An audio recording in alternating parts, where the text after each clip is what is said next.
Van here with Van Life Biker Show. Smash that like, give me a sub, and share, guys. Let's build this channel. Appreciate your support. Yo,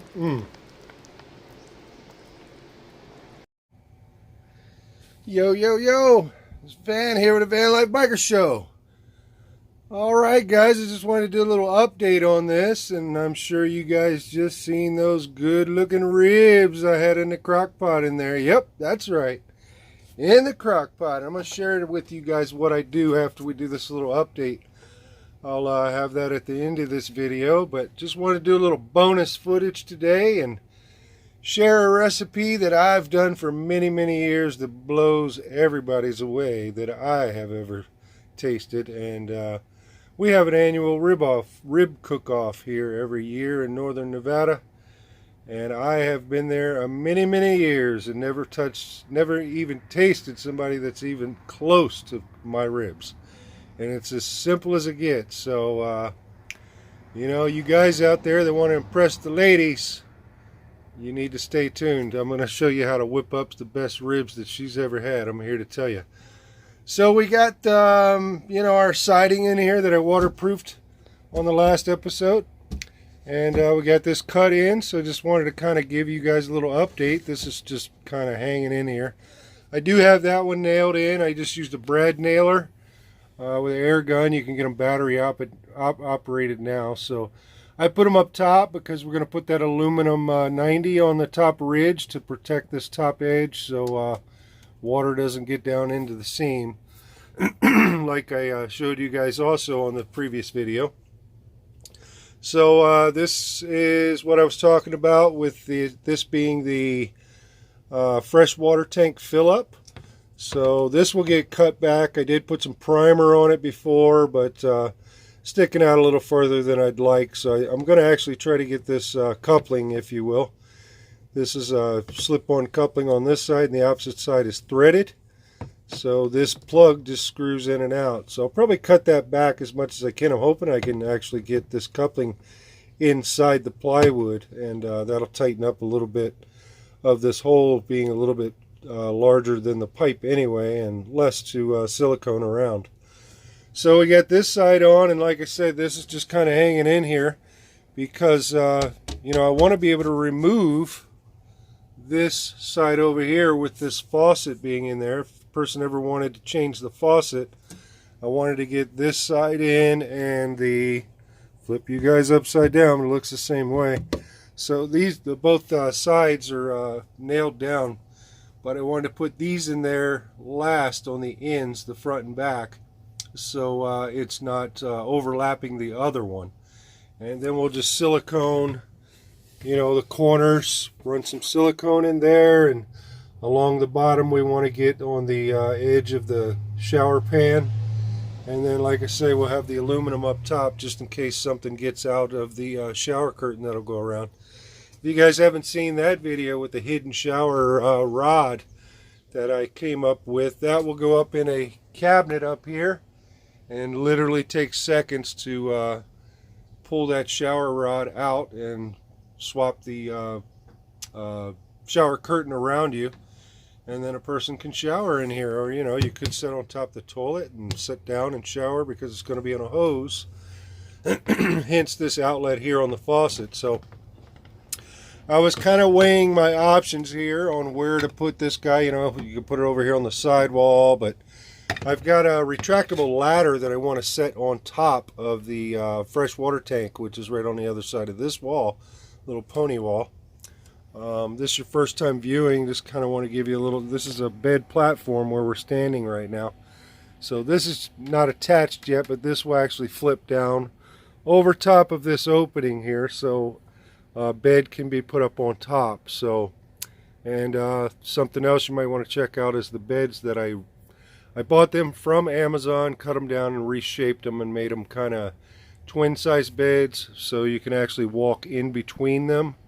And they fold up into chairs, and you know, kind of a lounge position or a cot position, so you can, you know, sleep in them or use them as a chair or what have you. So it could be, you know, shift it into a chair position, and then you can lift this hatch up against the side wall of the van, and up in the top will be the shower rod. So you just pull that out and slip the shower curtain around you, and our wand here will just set down inside the shower pan, and you can hook that to the door, because the door on the upper cabinet will flip up towards the ceiling, and that's probably where I'll put the hook to hold the wand.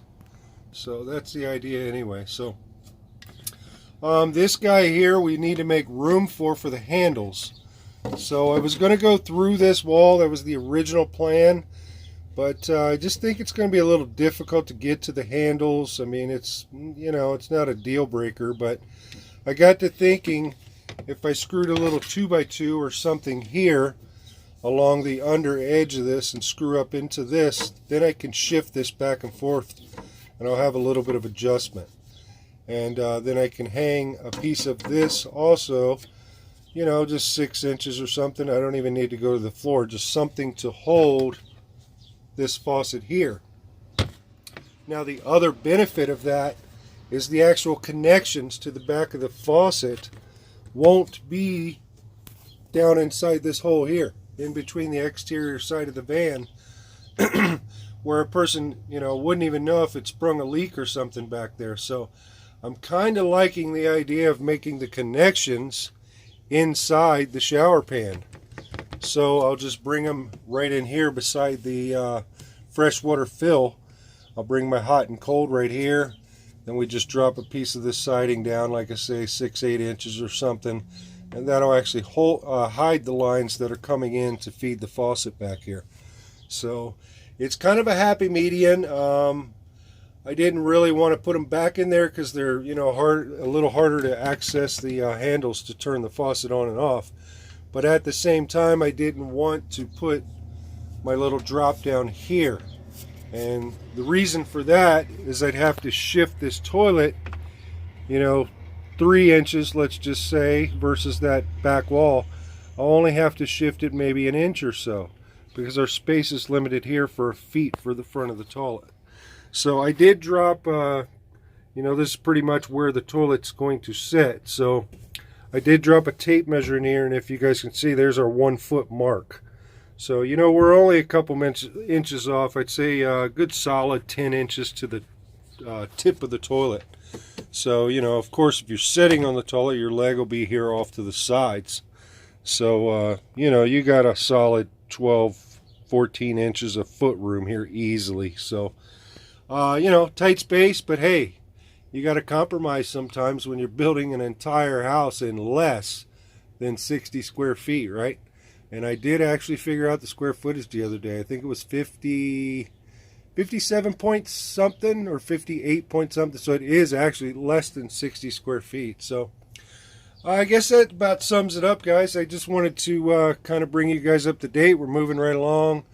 We'll get this nailed in, get some silicone ran around, get this all sealed up. And next week we'll probably get into some electrical wiring. To give you guys a heads up, we got to get into this ceiling and get this ceiling across so we can get into making this cabinet. And you know, we'll probably take some cabinets all the way down for storage. So we got to get the wires in the walls, or in the ceilings rather, so we can finish up that tongue and groove ceiling.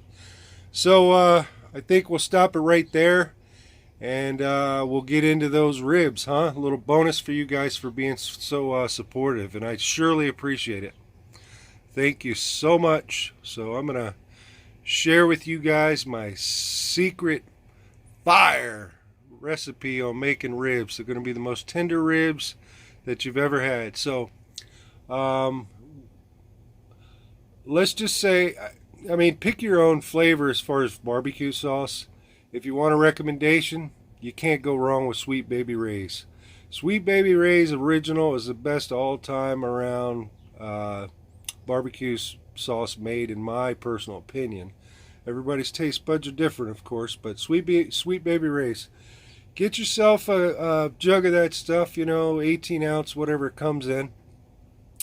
Put, you know, maybe almost 3/4 of it in a crock pot crock pot. I can't talk there. A slow cooker. You know, the one that Grandma used to use.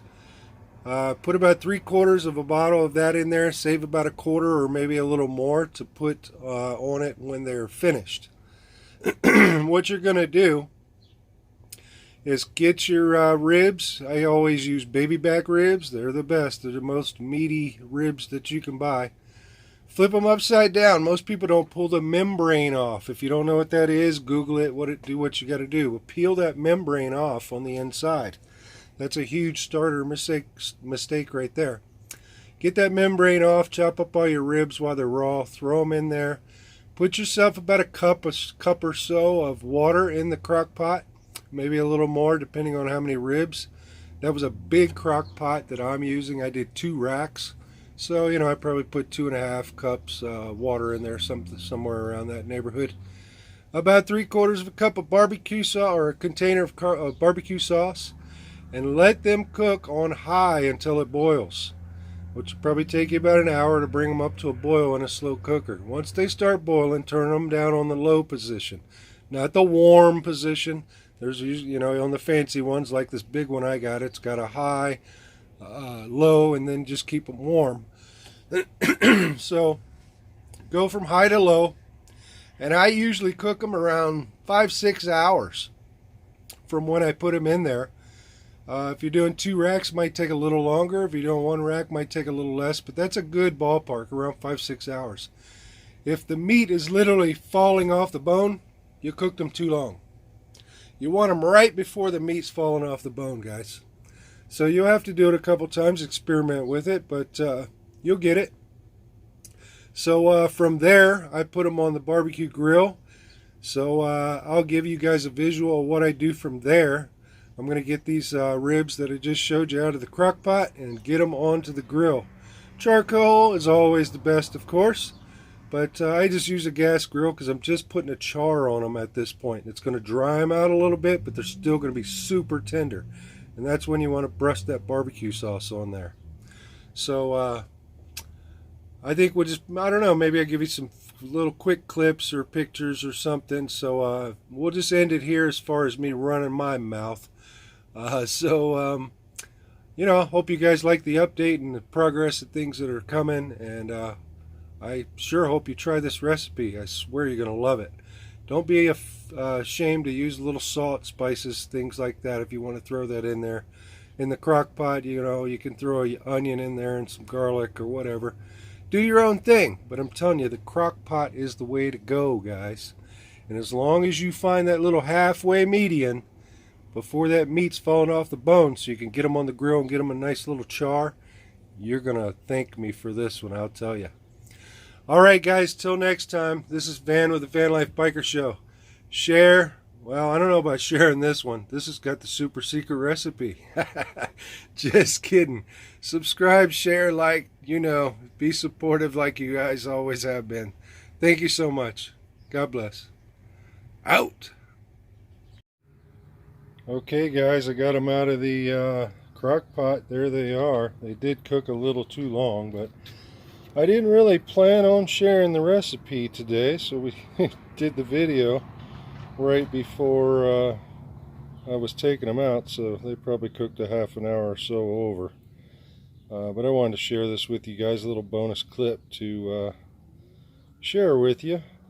And the reason I'm showing you this salt here, if you guys don't use this, I'd highly advise it. I've used many different salts, but that's the stuff right there. It's called Redmond's Real Salt. It's the purest stuff there is on earth, and it also has iodine in it. So if you don't live near the ocean, you're lacking iodine.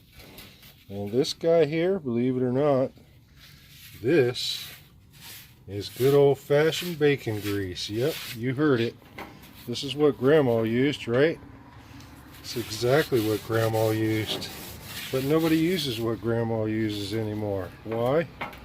Because we listen to society and we use oils, and you know, personally I believe it's a lot to do with heart disease and a lot of things, even olive oil. I've used them all. You know, a lot of people don't realize olive oil has a temperature even, that if it gets too hot, it's bad for you. So even if it's good for you, we'll be back in a minute. And that's all I got to say about that.